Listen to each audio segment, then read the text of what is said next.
Hi everyone दोस्तों, आप सभी का स्वागत है यूपी के नए जीके क्लास में। और दोस्तों, आपकी एग्जाम की पॉइंट ऑफ व्यू से दोस्तों वेरी वेरी इंपॉर्टेंट होने वाला है वीडियो। दोस्तों, आप लास्ट तक जरूर अटेंड करेगा, ये वाला वीडियो आपको बहुत सारा बेनिफिट मिलेगा। इसके पहले का जो वीडियो डाला है वो भी जाकर देख लेना, डिस्क्रिप्शन में आपको लिंक दे दूंगा। ठीक है दोस्तों, चलिए वीडियो को स्टार्ट करते हैं। लास्ट तक जरूर अटेंड करेगा। ठीक है, उत्तर प्रदेश में जो खानवा का युद्ध हुआ था वो कब हुआ था? ठीक है, तो ऑप्शन सी ईस्वी सन 1527 में हुआ था खानवा का युद्ध उत्तर प्रदेश का। दोस्तों आइए एक्स्ट्रा पॉइंट के साथ जान लेते हैं। यहाँ पे बाबर एवं मेवाड़ के राणा सांगा के बीच ये लड़ा गया था। ठीक है, जिसमें बाबर यहाँ पे विजय हुए थे। और दोस्तों, पानीपत के युद्ध के बाद बाबर द्वारा लड़ा गया ये दूसरा युद्ध था। ठीक है, बाबर द्वारा ये लड़ा गया युद्ध था दूसरा, पानीपत के युद्ध के बाद। ठीक है, और एक क्वेश्चन भी पढ़ सकता है दोस्तों, उत्तर प्रदेश का जो घाघरा का युद्ध था वो कब हुआ था? 1529 में लड़ा गया था। दोस्तों, ये किसके बीच में लड़ा गया था? अफगान के जो राजा थे मोहम्मद लोदी, इनके बीच में लड़ा गया था। इनके बीच और मुगल बादशाह बाबर के बीच लड़ा गया था, जिसमें बाबर की जीत हुई थी। ठीक है दोस्तों, और दोस्तों इसी की तरह ये घाघरा का युद्ध भी समाप्त हो जाता है। ठीक है, तो चलिए दोस्तों अगले क्वेश्चन की तरफ बढ़ते हैं।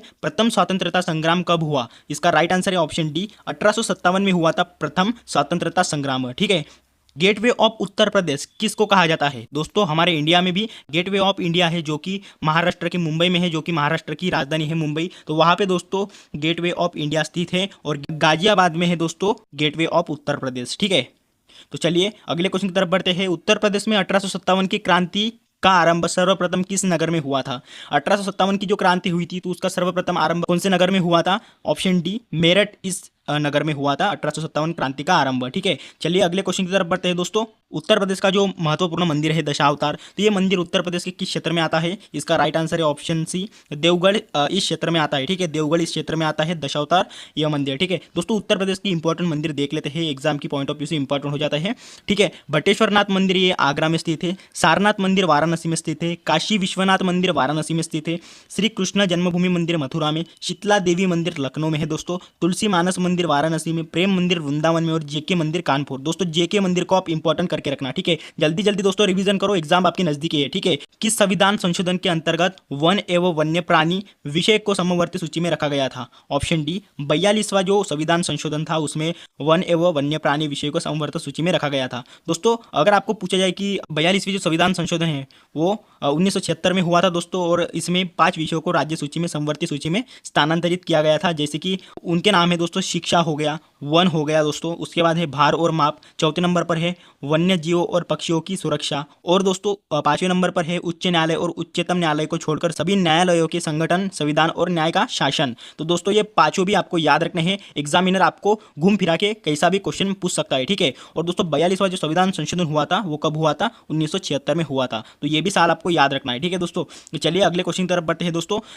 डोलोमाइट के भंडार उत्तर प्रदेश के किस जिले में पाए जाते हैं? सोनभद्र इस जिले में पाए जाते हैं। ठीक है, वेरी वेरी इंपॉर्टेंट है दोस्तों क्वेश्चन।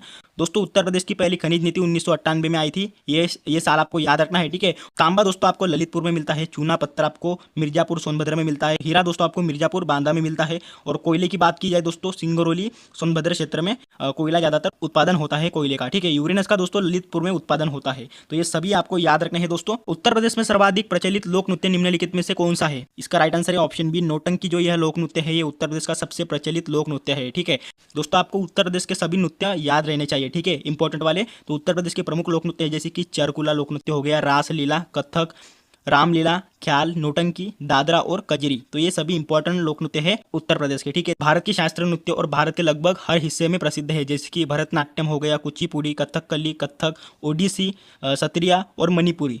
दोस्तों ये 8 शास्त्रीय नृत्य है। एग्जामिनर आपको ऐसा भी क्वेश्चन पूछता है कि भारत में टोटल शास्त्रीय नृत्य कितने हैं, तो 8 नृत्य है दोस्तों हमारे भारत में, जिसके नाम है दोस्तों भरतनाट्यम, कुचिपुड़ी, कथकली, कथक, ओडिसी, सत्रिया और मणिपुरी। तो ये 8 की 8 भी आपको याद रखने हैं। ठीक है, तो चलिए दोस्तों अगले क्वेश्चन की तरफ बढ़ते हैं। फर्रुखाबाद जाना जाता है, तो फर्रुखाबाद किसके लिए जाना जाता है? हाथ की छपाई के लिए फर्रुखाबाद जाना जाता है। अगर आपको पूछा जाए कि कालीन की बुनाई के लिए क्या क्या जाना जाता है, तो भदोई जाना जाता है। मतलब ऑप्शन बी दोस्तों, कालीन की बुनाई के लिए भदोई जाना जाता है, और कांच की वस्तुओं के लिए दोस्तों फिरोजाबाद जाना जाता है, और इत्र निर्माण के लिए दोस्तों कन्नौज जाना जाता है। ठीक है, तो तीनों भी आपको याद रखने हैं। अगले क्वेश्चन की तरफ बढ़ते हैं। उत्तर प्रदेश में लोह के बाट कहाँ पर बनाए जाते हैं? दोस्तों इसका राइट आंसर है ऑप्शन ए, सहारनपुर और आगरा में दोस्तों लोहे के बाट बनाए जाते हैं। ये भी आपको याद रखने हैं। मिट्टी के खिलौने अगर आपको पूछे जाए तो आगरा में बनते हैं। दरी निर्माण दोस्तों बरेली, आगरा, अलीगढ़ और इटावा इन क्षेत्रों में होते हैं। साबुन उद्योग दोस्तों कानपुर, आगरा और मोदी नगर में।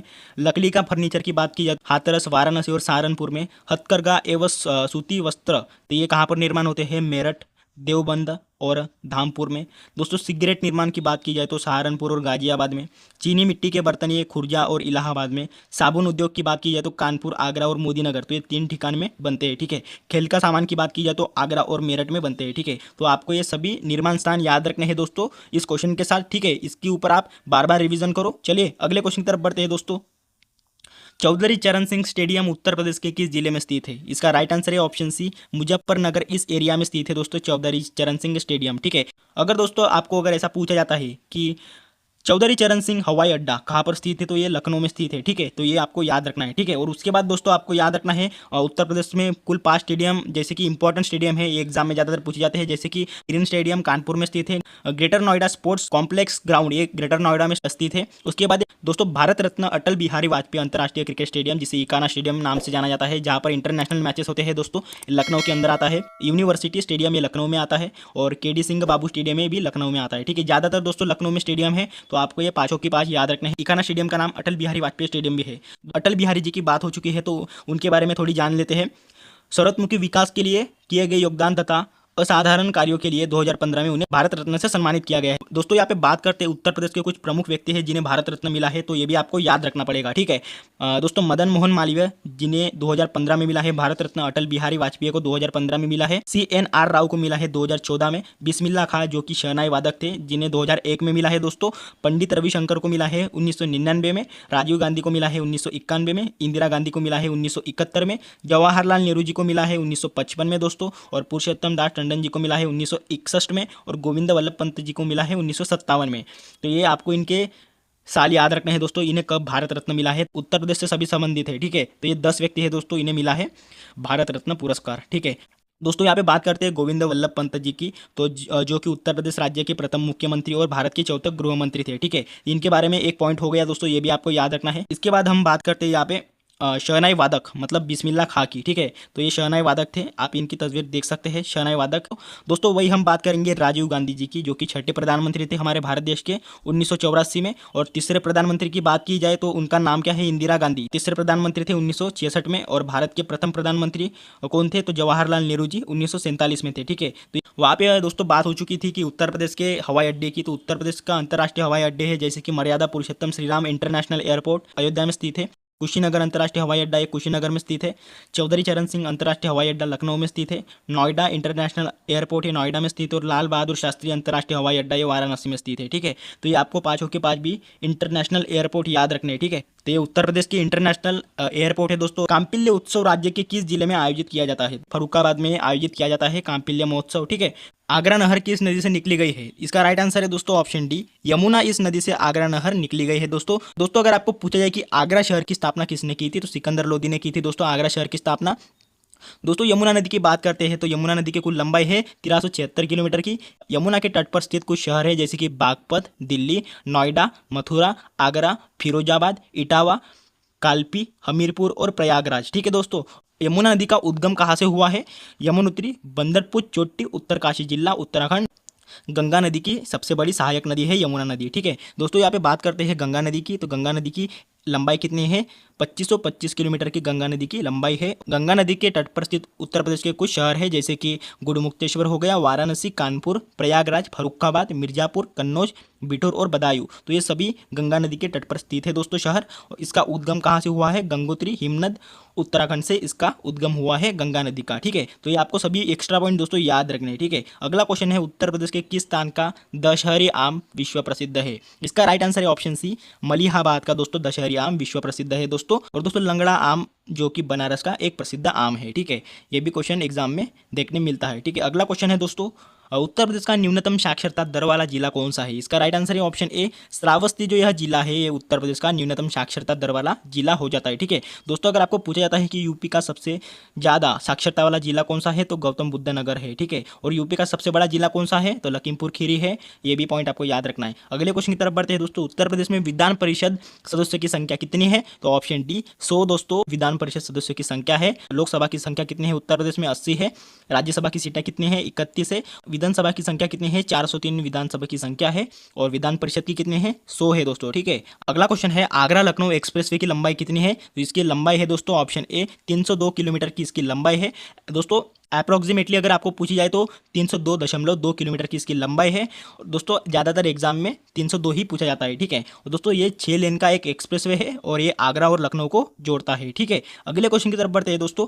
भारतवर्ष में प्रथम कृषि विश्वविद्यालय की स्थापना कहाँ की गई थी? इसका राइट आंसर है ऑप्शन सी पतंग नगर में इसकी स्थापना की गई थी दोस्तों। यहाँ पे बात कीजिए, भारत का पहला कृषि विश्वविद्यालय 17 नवंबर 1960 में पतंग नगर में स्थापित किया गया था, ठीक है।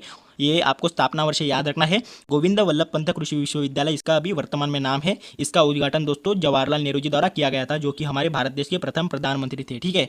अगले क्वेश्चन की तरफ बढ़ते हैं दोस्तों। उत्तर प्रदेश में भारत का कला भवन कहाँ पर स्थित है? ऑप्शन बी वाराणसी में स्थित है दोस्तों। उत्तर प्रदेश में भारत का कला भवन, ठीक है। भारत कला भवन भारत के वाराणसी में एक विश्वविद्यालय संग्रहालय है जो बनारस हिंदू विश्वविद्यालय में आता है, ठीक है दोस्तों। बनारस हिंदू विश्वविद्यालय की बात की जाए तो 1916 में मदन मोहन मालवीय जी द्वारा इसकी स्थापना की गई थी, ठीक है, जिसे BHU के नाम से भी जाना जाता है, ठीक है। अगले क्वेश्चन की तरफ बढ़ते हैं दोस्तों। उत्तर प्रदेश की आर्थिक राजधानी किसे कहा जाता है? इसका राइट आंसर है ऑप्शन ए कानपुर को उत्तर प्रदेश की आर्थिक राजधानी कहा जाता है, ठीक है। और न्यायिक राजधानी पूछी जाए तो प्रयागराज है दोस्तों। विधायी राजधानी है लखनऊ और न्यायिक खंडपीठ राजधानी कौन सी है? तो लखनऊ ये हो जाती है, ठीक है। अगले क्वेश्चन की तरफ बढ़ते हैं। 12वां विश्व हिंदी सम्मेलन कहाँ आयोजित हुआ था? तो दोस्तों ये कहाँ पर आयोजित हुआ था? ऑप्शन सी नांदी में आयोजित हुआ था। राष्ट्रीय पुलिस स्मृति दिवस कब मनाया जाता है? तो ये दिवस ऑप्शन सी 21 अक्टूबर को राष्ट्रीय पुलिस स्मृति दिवस मनाया जाता है। कुछ इंपॉर्टेंट 11 दिवस है दोस्तों, नोट कर लो। राष्ट्रीय युवा दिवस 12 जनवरी को, उसके बाद है राष्ट्रीय विज्ञान दिवस 28 फरवरी को, विश्व जल दिवस 22 मार्च को, विश्व पृथ्वी दिवस 22 अप्रैल को, विश्व पुस्तक एवं कॉपीराइट दिवस 23 अप्रैल को, राष्ट्रीय प्रौद्योगिकी दिवस 11 मई को, अंतर्राष्ट्रीय संग्रहालय दिवस 18 मई को दोस्तों, अंतर्राष्ट्रीय जैव विविधता दिवस 22 मई को और विश्व पर्यावरण दिवस 5 जून को, वेरी वेरी इंपॉर्टेंट। विश्व पशु दिवस 4 अक्टूबर को और राष्ट्रीय ऊर्जा संरक्षण दिवस 14 दिसंबर को मनाया जाता है, ठीक है। ये 11 आपको याद रखने हैं दोस्तों, इंपॉर्टेंट है, ठीक है। तो चलिए अगले क्वेश्चन की तरफ बढ़ते हैं। राम मंदिर का भूमि पूजन कब किया गया था? दोस्तों ये भी क्वेश्चन एग्जाम में पूछे जाने की संभाव्यता है। ऑप्शन डी 5 अगस्त 1920 को राम मंदिर का भूमि पूजन किया गया था दोस्तों। आइए राम मंदिर के बारे में कुछ इंपॉर्टेंट वन लाइनर क्वेश्चन देख लेते हैं। अयोध्या राम मंदिर निर्माण के मुख्य वास्तुकार कौन है? तो चंद्रकांत सोमपुरा जी है, ठीक है। अयोध्या राम मंदिर के मुख्य गुंबद की ऊंचाई कितनी है? 141 फुट की इसकी ऊंचाई है दोस्तों। और साल 1992 में विवादित बाबरी मस्जिद विध्वंस के समय उत्तर प्रदेश के मुख्यमंत्री कौन थे? दोस्तों ये भी वेरी वेरी इंपॉर्टेंट क्वेश्चन है। तो कल्याण सिंह जी यह साल 1992 में विवादित बाबरी मस्जिद विध्वंस के समय उत्तर प्रदेश के मुख्यमंत्री कल्याण सिंह जी थे, ठीक है। अयोध्या राम मंदिर में रामलला की मूर्ति किसने बनाई थी? तो दोस्तों उनका नाम है अरुण योगीराज, इनका नाम है, तो इन्होंने ये मूर्ति बनाई थी। अयोध्या के राम मंदिर में कितने मंडपों का निर्माण किया गया है? तो 5 मंडप है दोस्तों। अयोध्या शहर है ये कौन सी नदी के तट पर स्थित है? तो ये सरयू इस नदी के तट पर स्थित है अयोध्या शहर, ठीक है। तो ये अयोध्या के बारे में आपको याद रखने हैं कुछ पॉइंट, ठीक है। अगले क्वेश्चन की तरफ बढ़ते हैं। तीसरी नोटबंदी के दौरान RBI के गवर्नर कौन थे? उनका नाम है दोस्तों ऑप्शन सी उर्जित पटेल जी। यह तीसरी नोटबंदी के दौरान RBI के गवर्नर थे और वर्तमान में पूछी जाए तो RBI के गवर्नर शक्तिकांत दास है, ठीक है दोस्तों।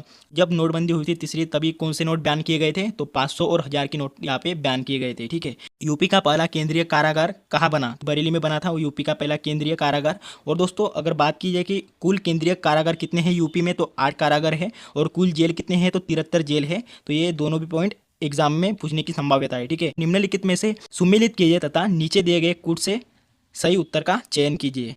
राजाराम मोहन राय ने किस समाज की स्थापना की थी? आत्मीय सभा की स्थापना की थी, ठीक है। इसकी जोड़ी यहाँ पे लगेगी 2 से। दोस्तों देवेंद्रनाथ टैगोर जी ने तत्वबोधनी सभा की स्थापना की थी, ठीक है। विवेकानंद जी ने की थी दोस्तों रामकृष्ण मिशन की स्थापना। आत्माराम पांडुरंग जी ने किया था दोस्तों प्रार्थना समाज की स्थापना, ठीक है। मतलब दोस्तों ऑप्शन ए ये कोड सही हो जाएगा, ठीक है। तो ये आपको याद रखने हैं। आइए दोस्तों इसके स्थापना वर्ष भी देख लेते हैं। आत्मीय सभा की स्थापना तो 1815 में हुई थी, जो कि किसने की थी दोस्तों? राजाराम मोहन राय ने की थी। तत्वबोधनी सभा की स्थापना 1839 में हुई थी, किसने की थी?